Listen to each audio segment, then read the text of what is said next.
good morning. Magandang umaga po sa inyong lahat. Napakaganda dahil nagkitaan tayo muli sa eri. Lumantad na ang ating mga kailangang iwasan para hindi tayo madamay sa kanilang maling gawain. Matagal na po yan namin alam.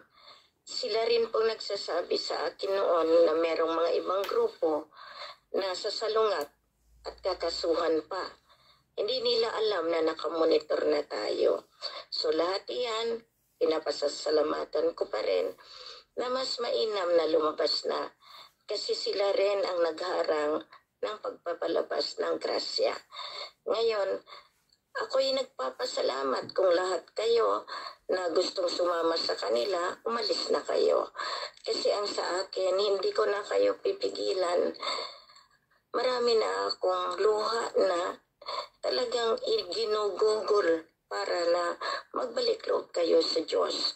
Mas gusto ninyo yung mga taong iyan na nagsasabi sila.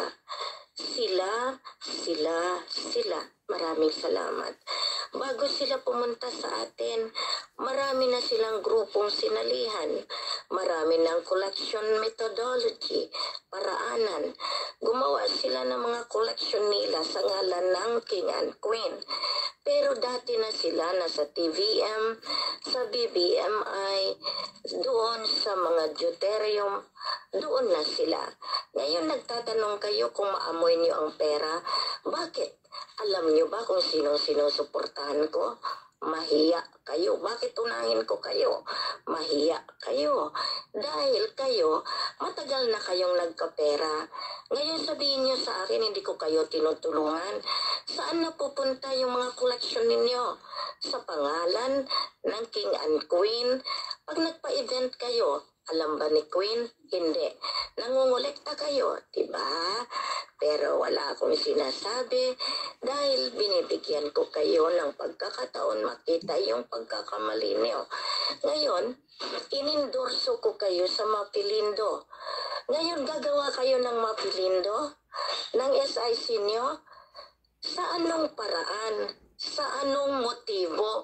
Sa anong otoridad? Meron kayo. Lahat kayo po mahuhuli dahil may batas pong soberenya. Ngayon sabi ninyo, meron kayo. Natutunto na po lahat yan. Mula kay Maria Aurora Busoy Marcos, papunta kay Lady Min, papunta dyan sa inaayos ninyo, papunta sa kabangkuhan. Ngayon, lahat ng funders, huli din kayo. Kaya nga sabi ko sa inyo, kahit nakahiga ako sa kama, marami salamat. Kahit hindi ko kayo kinakausap, may mga otoridad kayo. Pero lahat ba iyan angkop pa rin? May batas kayong susundin. Ngayon, nandyan na yung Mapilindo. Sundin ninyong Mapilindo. Dato Puga, ang mga kailangan natin, ang SIC i-validate. Alam niyo rin yan. Bakit binavalidate? Dahil ayaw ko makita yung mga ulo na purang mga alien. Yung mga mata na kaluwa. Yung mga mata na tagilid. Di ba sinabi ko aayusin para iyaan na ang ating pinakamagandang ID na ilalabas sa buong mundo. Yan na yung gagamitin natin at i-accredit sa buong mundo. Yan na yung pagmumulan ng lahat ng mga IT natin. Alam na po iyan ng Malacanang. Sino nga ba sa Malacanang? Pumunta kayo. Ang sa loob ng Malacanang, si Ferdinand Hidralin Marcos.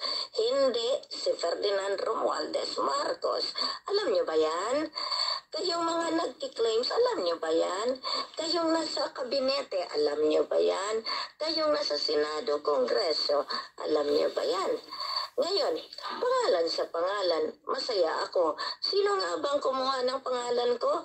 As Maria Helen Panolino? Sino nga ba? Manigas ka. Alam mo kung anong kaparusahan dyan? Kamatayan. Kaya ngayon, lahat kayong nagsasabi hindi ako totoo, matagal na namin alam yan. Anong kadahilanan? Dahil may interest kayo. Ngayon sinasabi niyo, ako pinagtatawanan, mas pinagtatawanan kayo ngayon ng sarili ninyong konsyensya. Wala naman kayong konsyensya, okay pa rin. Salamat. Dahil ngayon, nakita na ang inyong kalapastanganan. Maraming salamat, sabi nga ng lolo natin, sa impyerno ang bagsak. Pero yan, babagsak pa rin kayo sa lahat ng gawa ninyo. Dahil ito, inaakusahan ko kayo? Hindi, kayo mismo ang nagparatang sa akin. At nakikita naman dyan sa mga mukha ninyo. Tayo ba ay magkasama? Tayo ba ay kasama? O hindi? Pero kung kasama ko kayo, hindi nyo gawin yan. Kasi kung mahal nyo ako, hindi nyo ako ipahiya. Kung talagang kayo ay nasa akin, hindi niyo talikuran ang katotohanan.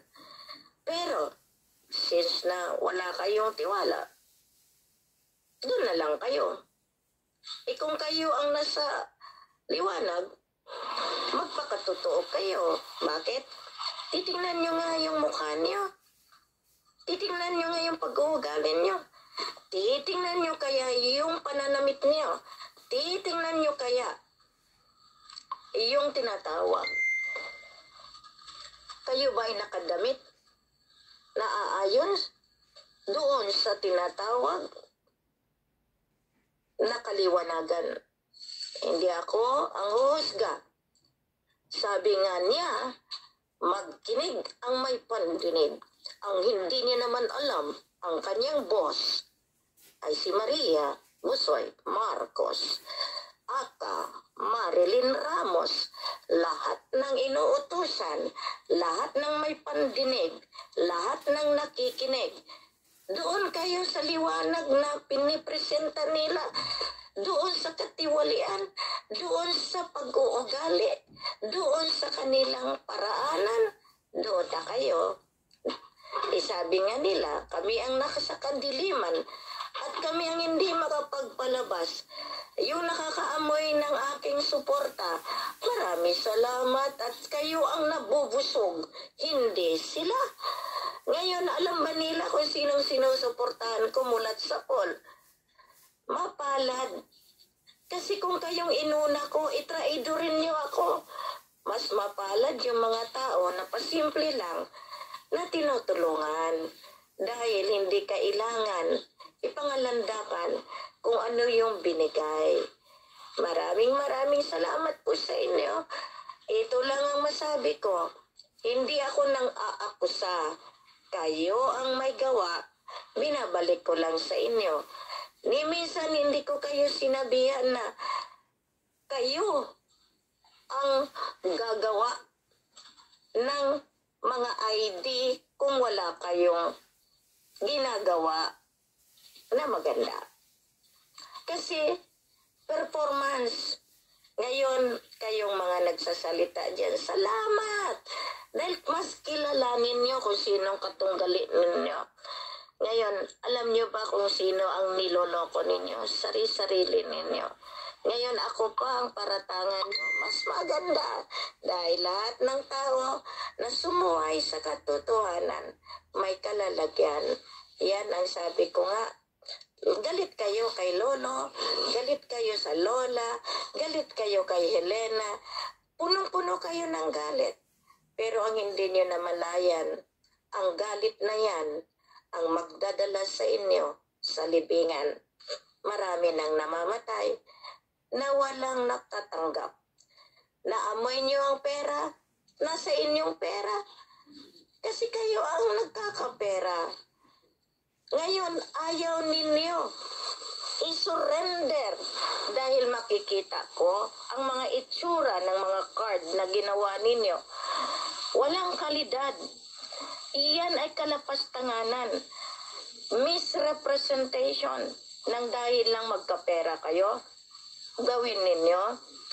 Meron akong ebidensya. May mga records ako.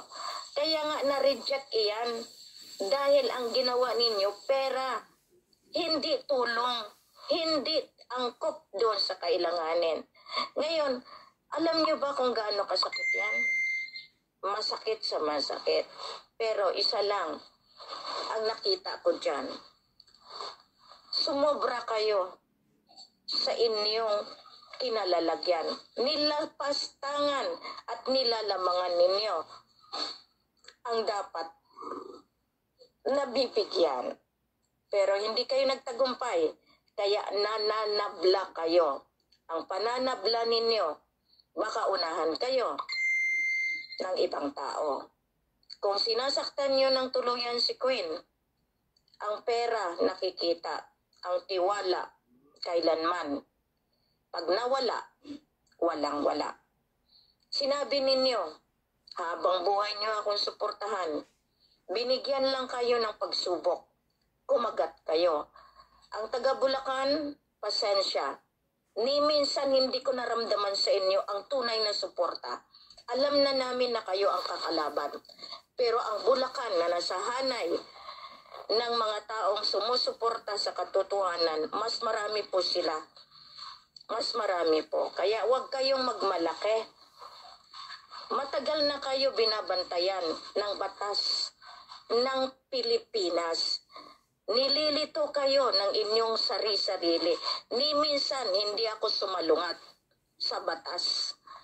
Ngayon, sino sa loob ng Malacanang? Kayo ba o kami? Iyan ang tanong. Sagutin ninyo. Sino sa loob ng Central Bank? Kayo ba o kami? Mag-isip kayo. Maraming salamat. Masalam.